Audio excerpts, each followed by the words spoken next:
प्यारे बच्चों, आज हम लोग इस सेशन में अध्याय 5 समांतर श्रेणी के बारे में पढ़ेंगे, जिसमें हमें सबसे पहले श्रेणी के बारे में समझना होगा कि श्रेणी कैसे होती है।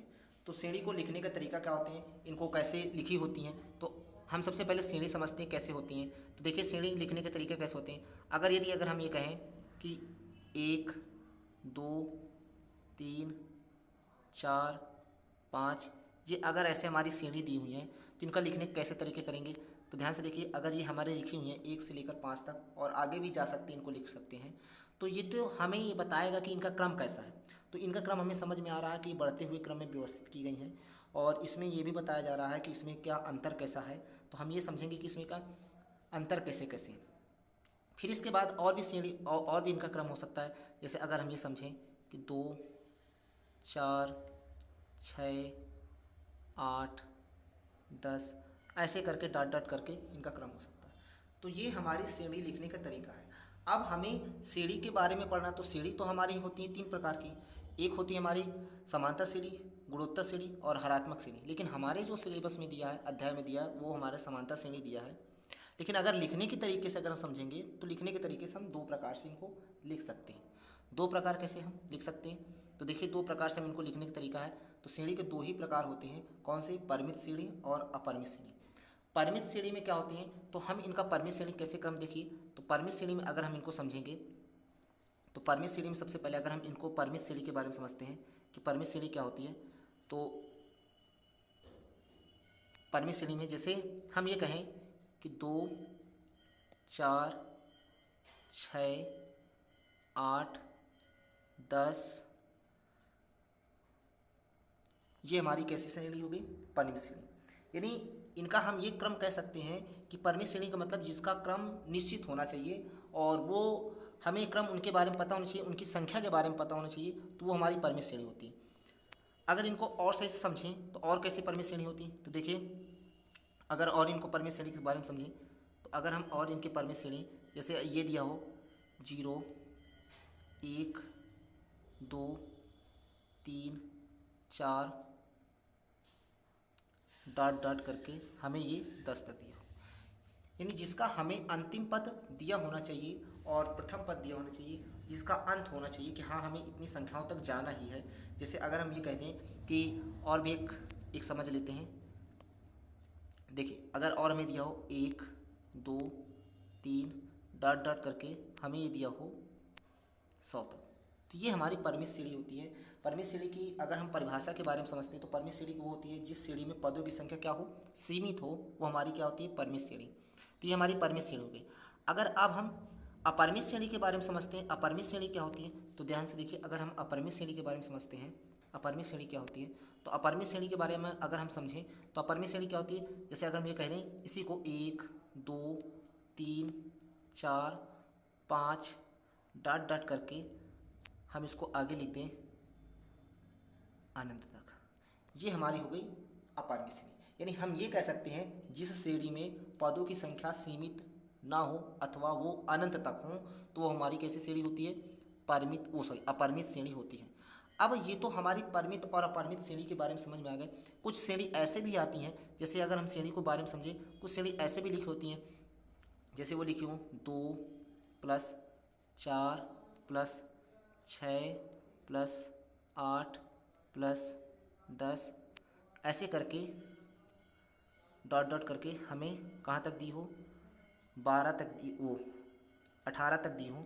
तो ये हमें अगर ये हमें 18 तक दी हैं, जैसे ये हमें 18 तक दी हैं, इनको हम लिख सकते हैं 18 तक। तो ये हमारी श्रेणी कैसी हो गई। अगर हम इस श्रेणी के बारे में बात करते हैं कि ये श्रेणी हमारी कैसी है, तो अगर हम इस श्रेणी के बारे में बात करें कि ये हमारी श्रेणी कैसी है, परिमित है कि अपरिमित है, तो हमें पता चला 2 से स्टार्ट है और 18 तक इसका अंत हुआ है।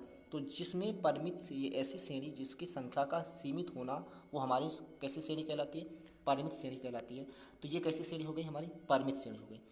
तो कुछ क्रम ऐसे भी लिख के आते हैं, लेकिन हमें हाँ अब इनको समझना होगा कि हमें अब तो परिमित श्रेणी और अपरिमित श्रेणी के बारे में तो पता चल गया, लेकिन अगर अब हम इसको समांतर श्रेणी के बारे में हमें पढ़ाना, तो समांतर श्रेणी क्या होती है, तो ध्यान से देखिए। अब समांतर श्रेणी के बारे में समझेंगे कि समांतर श्रेणी होता क्या है। तो समांतर श्रेणी में हमें ये पहले चीज़ पता होना चाहिए, समांतर श्रेणी का मतलब ही होता है ऐसी श्रेणी जिसमें समान अंतर या समान जोड़ ऐसा होना चाहिए श्रेणी में, तो वो समांतर श्रेणी कहलाती है। एक हम श्रेणी को लिखते हैं और उसके बारे में समझते हैं। जैसे अगर हमें ये श्रेणी दे दी गई, अगर हमें ये श्रेणी दे दी गई, अगर हमें ये श्रेणी दी गई जैसे 2 4 6 8 10 12 डॉट डॉट करके हमें अनंत तक ये श्रेणी दे दी गई। अब देखिए इसमें हम ये समझेंगे कि प्रत्येक पद में अगर हम ये देखें 2 से 4 तक जाने में हमें प्रत्येक पद में कितने कितने का अंतर हो रहा है, कितने कितने का है, तो 2 प्लस हो रहे हैं। प्रत्येक अगले पद में हमें जाने के लिए प्रत्येक 2 पद हमें 2 क्या करना पड़ रहा है, जोड़ना पड़ रहा है। तो ऐसे करके प्रत्येक पद में हमें 2 करके जोड़ना पड़ रहा है। तो हमें ये समझ में आ गया कि जब हम किसी समांतर श्रेणी को समझेंगे तो उस श्रेणी में हमें समान अंतर होना चाहिए या समान जोड़ होना चाहिए, ऐसे करके श्रेणी हमारी समांतर श्रेणी कहलाती है। यदि अगर उसमें समान जोड़ समान अंतर नहीं है, जैसे एक श्रेणी के बारे में और समझते हैं। जैसे अब अगर हमारे पास कोई श्रेणी एक और आ गई, जैसे 2 4 5 8 10 12 ऐसे करके हमें अनंत तक दे दी जाए और उसके बारे में पूछा जाए कि ये कौन सी श्रेणी है, तो हम इसके बारे में कैसे बताएंगे। तो हम इनका अंतर देखेंगे, क्या इनका अंतर और क्या इनका जोड़ समान है कि नहीं। तो अगर हम इनमें देखते हैं तो अगर हम 2 से 4 तक जाते हैं तो +2 होता है, और फिर 4 से 5 गए तो +1 हुआ, 5 से 8 गए तो +3 हुआ, तो 8 से जब 10 गए तो +2 हुआ, और 10 से जब 12 गए तो +2 हुआ। यानी हमें यहाँ से जो क्रम दिख रहा है, पहले 2 जुड़ रहा, फिर 1 जुड़ रहा, फिर 3 जुड़ रहा, तो ऐसे हमें जो क्रम दिखा, तो ये हमें जो समांतर श्रेणी का क्रम होना चाहिए वो समान अंतर या समान जोड़ के साथ होना चाहिए। लेकिन यहाँ जो क्रम है वो समान जोड़ के साथ नहीं है, अर्थात अगर हमारे पास 2 पहले से जुड़ा है तो सभी में 2 का जोड़ होना चाहिए, लेकिन यहाँ बीच में 1 कभी जुड़ रहा है तो कभी 3 जुड़ रहे हैं, तो ऐसी श्रेणी हमारी समांतर श्रेणी नहीं होगी। तो हमें आने वाली प्रश्नावली में हमें इसी तरह इनको समांतर श्रेणी को पहचानना होगा कि ये समांतर श्रेणी है कि नहीं। और इनमें से अब हमें अगर हमें पद छांटना होता है कि पद कैसे होते हैं, तो अब अगर हमें समांतर श्रेणी का लिखने का तरीका कैसे होता है, कुछ श्रेणी ऐसे लिख करके आएंगी। देखिए कुछ श्रेणी अगर हमें ऐसे लिख करके आती हैं, जैसे अगर हमें दिया हो A1, A2, A3, A4, A5, ऐसे करके हमें कहाँ तक दी हूँ, डॉट डॉट करके, ऐसे करके हमें कहाँ तक दी हूँ, डॉट डॉट करके AN तक दी हूँ। कहाँ तक दी हूँ, AN तक हमें ये समांतर श्रेणी का पद दी हूँ। अब ये A1, A2, A3, A4, A5 dot dot in तक दी हैं। अब हमें जब समांतर श्रेणी दे दी जाएगी तो उसमें से हमें छांटना पड़ेगा कि इसका प्रथम पद कौन सा है और सारवंतर क्या है। हमें सबसे पहले अगर किसी भी समांतर श्रेणी को देखना है तो उसमें सबसे पहले हमें ये देखना पड़ेगा उसका सारवंतर बराबर कि नहीं। जैसे इसमें इस वाली श्रेणी में हमने देखा कि ये समांतर श्रेणी नहीं है, इस वाले श्रेणी में हमने देखा कि ये समांतर श्रेणी नहीं है। और जब हम लोगों को आगे देखना पड़ेगा तो उसमें सबसे पहले हमें क्या करना पड़ेगा, हमें सबसे पहले क्या देखना पड़ेगा, सारवंतर। तो सारवंतर कैसे पहचानेंगे कि सारवंतर है कि नहीं। तो सारवंतर अगर हम पहचानेंगे तो सारवंतर कैसे पहचानेंगे, तो देखिए सारवंतर के लिए जब हम निकालेंगे तो सारवंतर को सबसे पहले हम ये समझ लेते हैं कि प्रथम पद क्या होता है। तो प्रथम पद जो पहला पद होता है वही हमारा क्या होता है, प्रथम पद होता है। प्रथम पद को हम किससे प्रदर्शित करते हैं, ए से।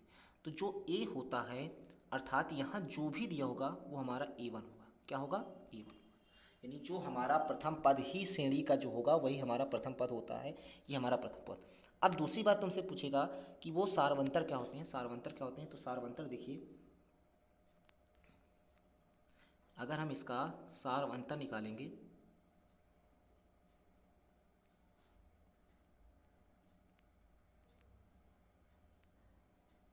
तो तो सारवंतर कैसे प्रदर्शित करते हैं? तो इसको डी से प्रदर्शित करते हैं।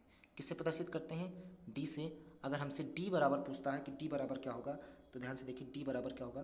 तो अगर हमसे डी बराबर पूछता है तो डी बराबर क्या होगा? तो ये जैसे मान लीजिए आपकी श्रेणी दी गई है, कौन सी श्रेणी दी गई है? तो हमें दी गई है कौन सी? समांतर श्रेणी। तो हमें अगर डी निकालना है तो हम दूसरे पद को यानी A2 को A1 से क्या कर देंगे? घटा देंगे। इसी प्रकार हम क्या कर सकते हैं? इसी प्रकार हम कर सकते हैं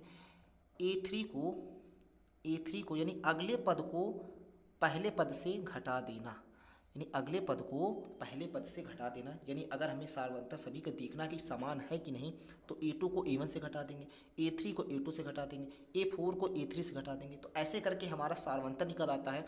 और यदि अगर हमारा सारवंतर समान है तो हम ये समझेंगे कि वो हमारी समांतर श्रेणी है।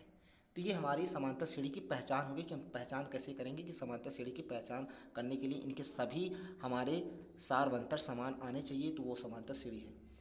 और अब इसके बाद इसमें हमें पद लिखने के लिए आते हैं कि पद हम कैसे लिखेंगे, कि पद A1 बराबर कैसे लिखेंगे, A2 बराबर। तो हम इनको पद लिखना कैसे हैं? तो पद लिखना देखिए, यदि अगर हमें क्या लिखने के लिए आते हैं? पद।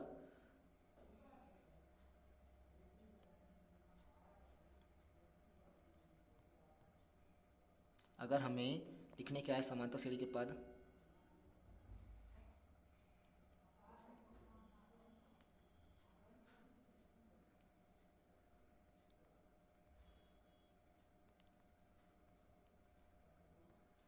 समांतर श्रेणी के पद अगर हमें लिखने के आते हैं, तो समांतर श्रेणी के पद हम कैसे लिखेंगे? तो देखिए समांतर श्रेणी की जैसे अगर हमें A1 लिखने के लिए आया, तो A1 बराबर क्या लिखेंगे? A लिखेंगे। A1 बराबर क्या लिखेंगे? A लिखेंगे। अगर हमसे A2 लिखने के लिए आता है तो A2 बराबर क्या लिखेंगे? A प्लस का D लिखेंगे। फिर इसी तरह हम अगर हमसे A3 लिखने के लिए आता है तो A3 बराबर लिखेंगे A प्लस का 2D। और फिर इसी प्रकार अगर हमसे A4 लिखने के लिए आता है तो यानी चौथावा पद क्या होगा? तो चौथावा पद हमारा हो जाएगा A प्लस 3D। अगर इसी तरह हमसे पूछता है पाँचवा पद क्या होगा? पाँचवा पद क्या होगा? A5 बराबर क्या हो जाएगा? A प्लस का 4D। ये हो जाएगा। ऐसे करके हम कहाँ तक निकाल सकते हैं?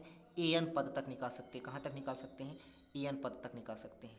अगर हमें AN पद तक निकालना है तो AN तक पद निकालने के लिए क्या करेंगे? AN बराबर क्या हो जाएगा? A plus N-1 into D.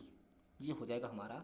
अगर इनवा पद अगर हमें निकालना है समांतर श्रेणी का, तो हमें इनवा पद निकालने के लिए ये फार्मूला हो जाएगा। तो हमें ये जो दिया गया है कि A1 बराबर इसके पद क्या होंगे? A1 बराबर A हो जाएगा, A2 बराबर A प्लस डी हो जाएंगे, A3 बराबर A प्लस 2D हो जाएंगे। तो हमें पद पूछेगा कि प्रथम पद निकालो, द्वितीय पद निकालो, तीसरा पद निकालो, चौथा पद निकालो। तो ये हमारे सारे समांतर श्रेणी हो जाएंगे।